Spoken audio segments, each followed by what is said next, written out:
What's up, you guys? Welcome to the Ultimate Wellness Conference.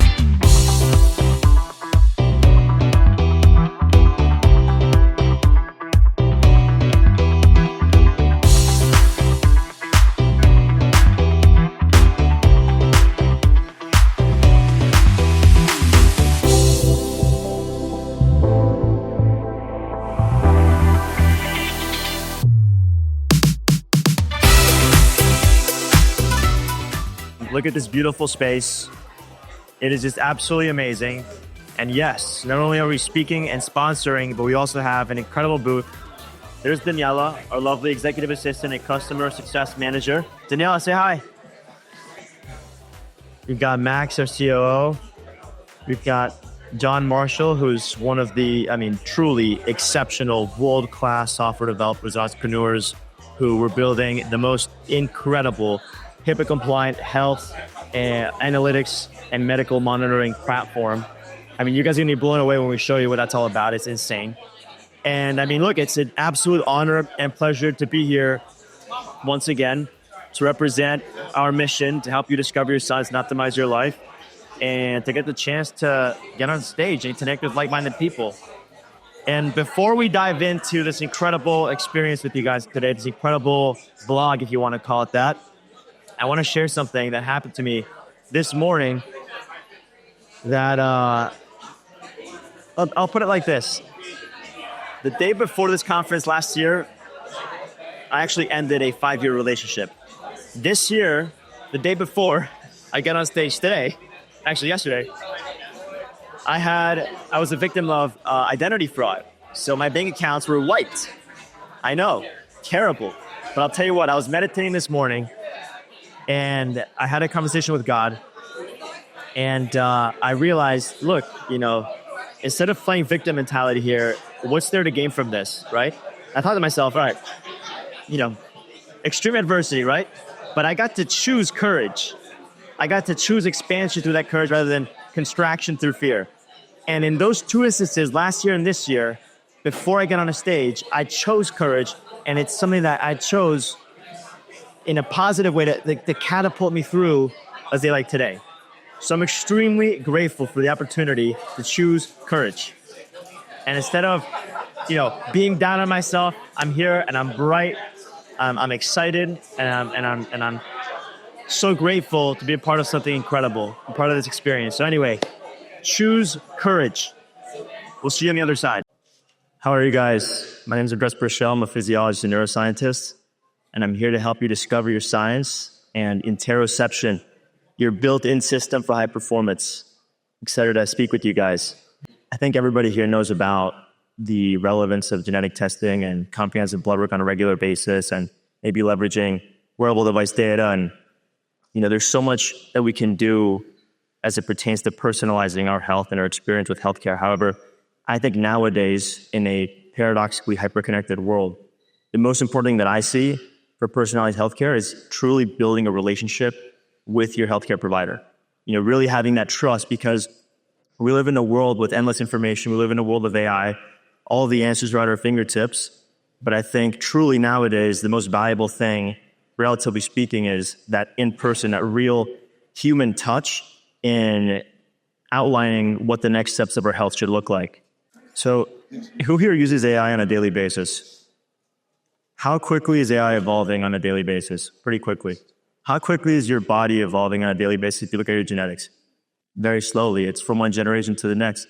So there's a mismatch in the evolution internally and the evolution externally, and it creates this massive gap.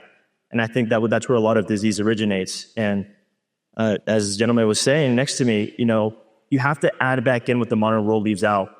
And a lot of health can be made so simple. The reason why we have this biohacking technology is because our lives have gotten so busy and so complicated that we can't just go out and do grounding and get sunlight and hope for the best. But I think that as we entertain this conversation, try to think about the different ways that, this gap exists and may exist in your life, and how you can potentially close that gap. And as he said, you'll be amazed by how much more efficient your physiology becomes, because this is what it's made for. Our bodies are designed to be healthy at a default. We have to provide the right conditions to close that gap. Most people need to maximize recovery before they even think about their fitness. I think so many people get excited about fitness and they will immediately start doing HIIT training, or they start following a 4 or 5 or even 6-day split in the gym. And the reality is the vast majority of us don't get deep, efficient sleep. You know, if you ask yourself, like, when was the last time that you woke up feeling refreshed? Like, truly refreshed? And you can do more of that. I guarantee you can get away with just a couple of, fitness sessions per week, maybe even 2, 3, 4 maximum, and you'll maximize your muscle gain. I mean, I used to be, into bodybuilding and, I did all the things, and I had the best results when I cut back on the inputs and I really focused on my sleep quality, and my testosterone went up and almost doubled in a few short months, and my quality of life improved. And not only that, but my gym sessions became way more efficient because I maximized sleep quality. So I think most of us can benefit from recovery first before we touch fitness. And then we can think about, all right, now I have more efficient fitness. Now I can really maximize this response. You are destroying muscle mass in the gym. You're creating this acute hormetic response. And the idea is through the right nutrition, the right time lock, and sleep, you can rebuild it into stronger tissues. Why not maximize that in order to minimize time you spend in the gym? So that's the first thing that I look at is, how's your sleep quality? And how do we maximize the time that you have? My clients are extremely busy, high-performing people, and I can't have them spend multiple hours in the gym each week. They have to maximize recovery first. And it's not about more sleep, but sleep efficiency. And that's the beginning of all my programs. If you guys are interested in learning more about sleep, be sure to visit knowyourphysio.org, and we have a whole guide on that. Who here knows their respiratory rate? Not too many people, right? Keep your hand up. 0, but keep your hand up if you're a doctor or healthcare provider knows your respiratory rate. Yeah, it's probably no one. That guy, that guy's not being honest. Rudy's not being honest. Rudy knows his respiratory rate, and he's his own doctor. So I have the pleasure of working with a gentleman who's the former CEO of the biggest pharmaceutical company in the world. And our concierge team has helped him in so many ways. But a few months ago, there was one instance that totally changed the trajectory of his health process. And you would think that someone that manages a company worth billions of dollars has everything figured out. But the reality is, the highest performing people in the world often sacrifice everything, including their health, to do what they're good at. And oftentimes they end up shooting themselves in the foot. Well, we have everything about this guy's health mapped out in our platform. But I was taking a look at his respiratory rate that was unusually high. It was about 17 breaths per minute. Again, most people wouldn't know what that means, but an average respiratory rate in a healthy person is about 11 to 13, maybe 14 breaths per minute. And so I noticed, obviously all of us have to sleep. We spend about a third of our lives sleeping. So this guy has to sleep like anybody else. But his respiratory rate while he slept was super high. So I knew that during sleep, he was in this chronic sympathetic stress state. So he wasn't getting efficient sleep. So I cross-referenced that with a few other markers like deep sleep percentage, HRV, resting heart rate, etc. And I asked him, I was like, hey man, your respiratory rate is unusually high. Do you wake up with a dry mouth? He's like, yeah, but that's been my whole life. That's not the problem. I was like, no, that is the problem. You're in this constant sympathetic state. You're mouth breathing while you sleep, which puts you in a more sympathetic state. It's an emergency breath response. We're designed to nasal breathe at a baseline. And why don't we focus on that? And so I had this gentleman well into his 60s who's been doing everything his way forever, started incorporating 4-7-8 breathing through the nose, diaphragmatically. This guy started using, believe it or not, myo tape, which is like mouth tape, but it holds your lips together, and a nasal strip. And then during our fitness, we actually engaged in nasal breathing while he did his training to improve his CO2 tolerance so that he can transition into nasal breathing without having to use a nasal dilator and a mouth tape for sleep. And that radically transformed his health. Immediately, we started seeing his testosterone go up because his sleep was deeper. His quality of life improved. He was able to go beyond he was stuck at 200 pounds, and he couldn't go below 200. He had to get to around 175.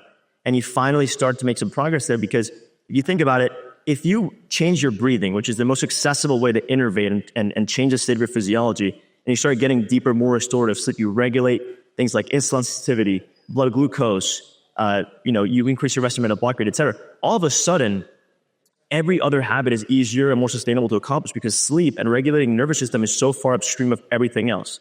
Eating healthy foods feels more intuitive and it's easier. You have more energy to exercise. You derive more benefits from it. And your hormone profile and neurotransmitters are also supported.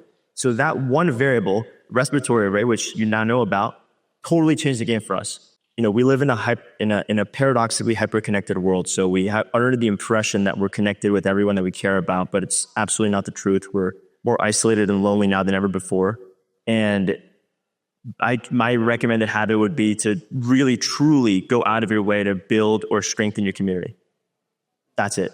Like, actually go out of your way to do it. It's going to feel like a pain. It's going to feel like something that you might not want to do because you under the impression, again, that you have this connectedness, but we don't. So go out of your way. Me personally, that's been my number one health hack over the past year. And I have every day, I have people in my community here. We have to show up for each other. We have to hold ourselves accountable. And it's something that brings the best out of us and that allows us to regulate our nervous systems in ways that we could never do on a phone or on a TV. So, I have done my best to build a community, and it's not always easy, but I recommend that we all definitely tap into that and go out of our way and embrace something that is more human than anything else. And I think I can speak for all of us here. With the previous question, I think we can all agree that we should probably move our body, that we should have community, and if we can do those two things, it'll benefit our gut. And there's a great book. So Kelly McGonigal, PhD from Stanford, she wrote a book called The Joy of Movement. She speaks about how, if we move together and we suffer together, there's evolutionarily preserved mechanisms that benefit us in ways that go beyond any kind of biohacking technology and any fancy gadget that you could buy.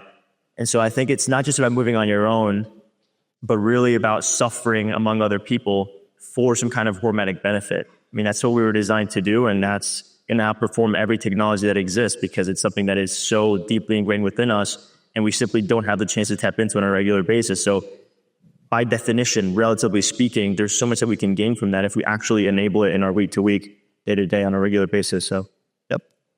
All right, we're here with John Marshall, founder and CEO of Ari. Thank you for being here with us. Yeah.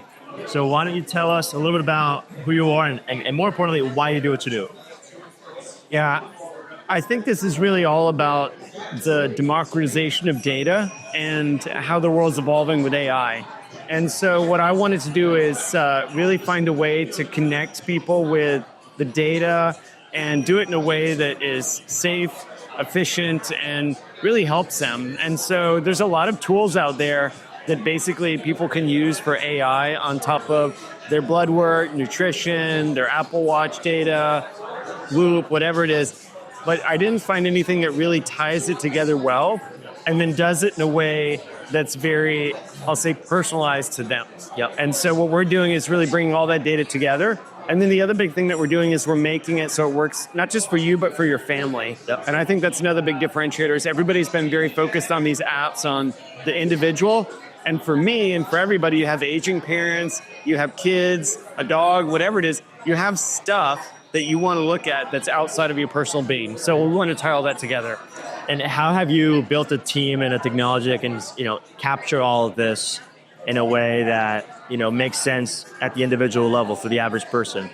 Yeah, I think that the secret sauce there is that it's all built on, an AI agentic platform. And the real key is that most of this data, it's very difficult to get because it's all in different formats. And so the key of what we're trying to do is really normalize all that data. If you can bring all the data and get it in a way that's easy for an individual to consume and shows trends. Because if I get my blood work taken at 3 different places, it's in 3 different units of measure, 3 different PDFs. I can't really see the trends together. And what we're trying to do is bring all that to life so that you can see those trends together. And what's the difference between like the practitioner, view versus the individual view? Yeah, I think with the individual, we want to give them data, but we also want to give them the ability to share that with the practitioner. So I think what's really interesting about what we're trying to do as well is it's not for one or the other, it's really for both. As an individual, the more that you share with your practitioner in terms of maybe your Apple Watch data, your whatever diagnostic tool, what you're eating, how you're sleeping, your life patterns, if you share that, you'll give a better sense to your practitioner of the whole picture. Most of the times the practitioner is dealing with blood work or stuff they ask you on a clipboard or stuff they may know because they've developed a relationship, but they don't have all the other data that really rounds out the picture. And so what we're trying to do is help the practitioner round out the picture and give the end consumer the ability to share. they may have multiple practitioners. They may work with a nutritionalist where they only want to share nutrition data, but somebody like yourself where they want to share everything. And so we're giving them that permissioning so they can share appropriately. And I mean, if you consider the vast amount of data that you can incorporate in this platform, doesn't it become inevitably probably the most valuable information that someone has access to on their phone, right? How do you maintain privacy? Security and privacy, obviously everything is built around very tight controls for HIPAA and I would say the guardrails that protect the end user. I think what's really interesting is I think about a gift that I could, give my family and my daughters, and giving them lifelong information so that they can see not trends over days or weeks or a year, but trends over their lifetime. And that to me is going to be really important for them because they're going to get more and more data, and to be able to capture all that in a way that it's not, stuck on a laptop, in a folder, in a medical record document somewhere, that's powerful stuff. Wow. And what do you have to say about, tell us about the AI agents that are built into this platform? For example, I know that we were entertaining a competition about taking my thousands of recorded calls with clients and, my knowledge and experience in applied physiology, nutrition, psychology, neuroscience, and creating an AI bot that can assist someone in their journey of understanding the data, makes decisions with it. How does that work? Yeah, I think what's really important to understand for our perspective is it's a little bit like when we help teachers. The value of AI is really allowing the teacher to be more human and apply the one-to-one learning to a student. In your case, it's very similar. The value of getting the data and putting it into a system is then allowing the really important stuff to bubble up to add the human factor where it's needed and kind of remove the human factor in many cases where it's not needed. Right.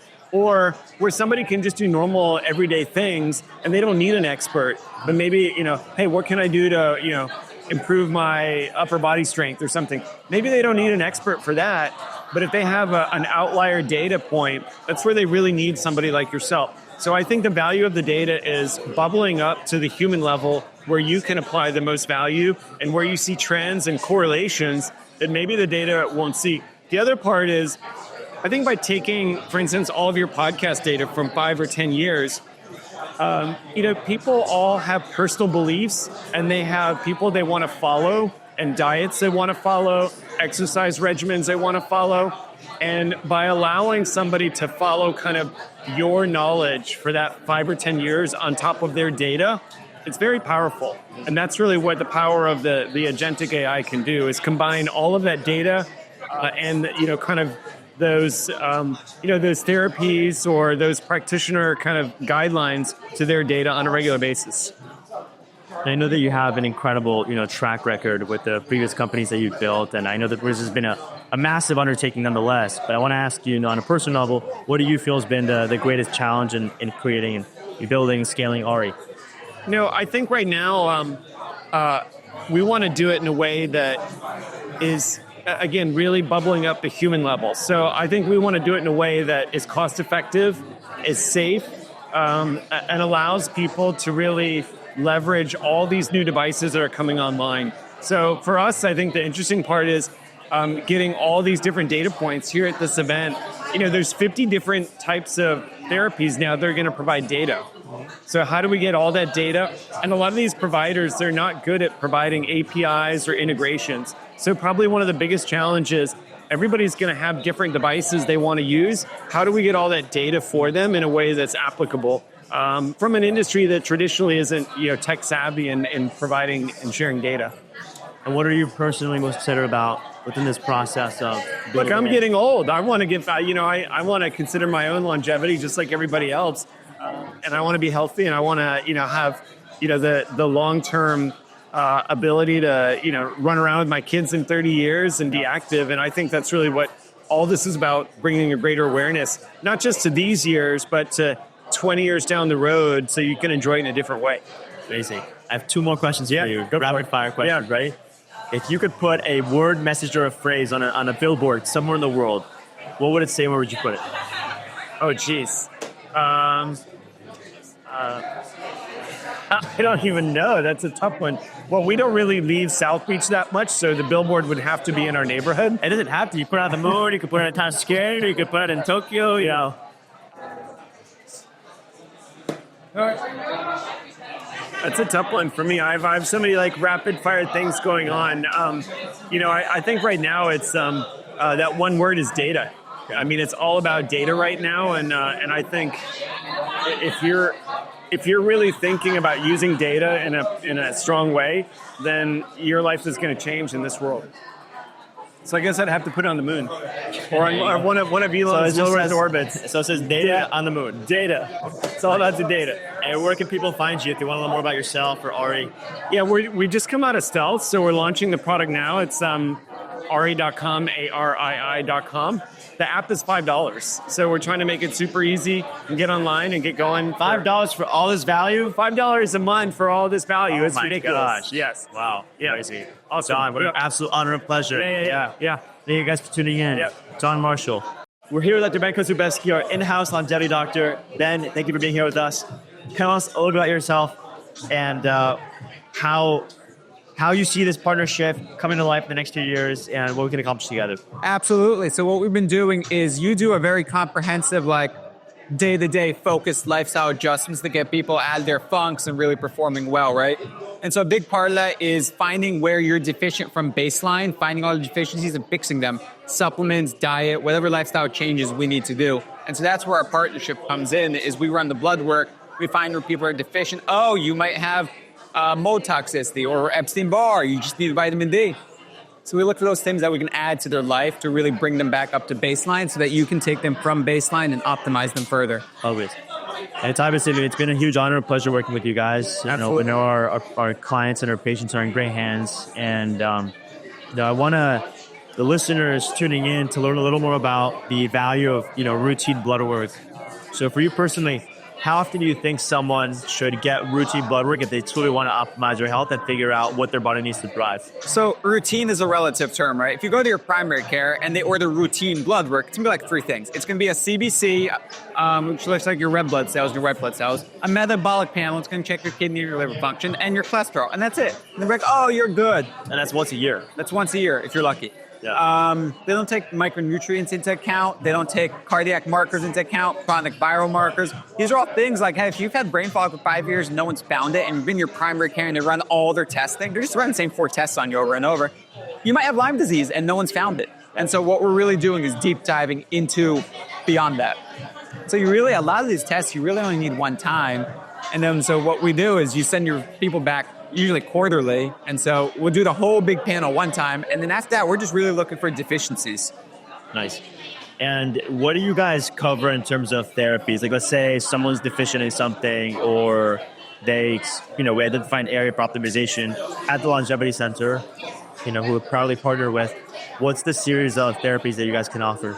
So if it exists in the functional, regenerative, integrative space, we offer it. We offer pretty much every IV, modalities, everything in between. So a lot of EBU therapy. We do a lot of detoxification with like chelation, NAD, methylene blue. We do a lot of mental health stuff as well with stellate ganglion blocks for vagus nerve resets, Procan IV therapies for depression. To really try and cover the whole spectrum so that no matter what you come in with, we have a solution to help you. Nice. And what do most people come, and ask for help with?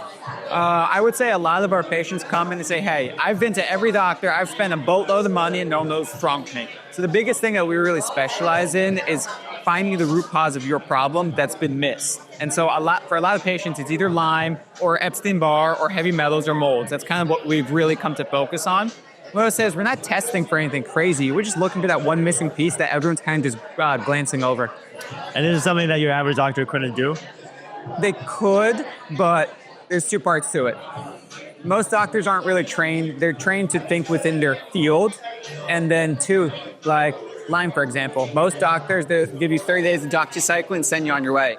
Oh, every patient I've seen that does that, they'll do 30 days of doxycycline, they'll feel better for like 6 months, and then their back's sick and their gut's messed up. So it's basically just taking that traditional approach, taking a step back from it, wondering what can we do to help without harm. And would you say that you're more on like the reactive or preventative, proactive side of things? Oh, we definitely try. Well, it varies, right? You come to us and say, hey, I don't know, I just want to be really healthy, which is what a lot of your clients do. Then we look for preventative and proactive. Hey, we can adjust here, here, and here. Work with Andres to focus on these lifestyle things, and we can keep you from ever getting bad. Right. A lot of people come, they wait until it's too late. They've been sick for years, and they come. So now we're reacting. Right. And can insurance cover any of this process and any of the testing? It covers most of the blood work, covers a lot of the testing, but the actual treatment's not so much. Okay. And how are you guys competitive in terms of that treatment?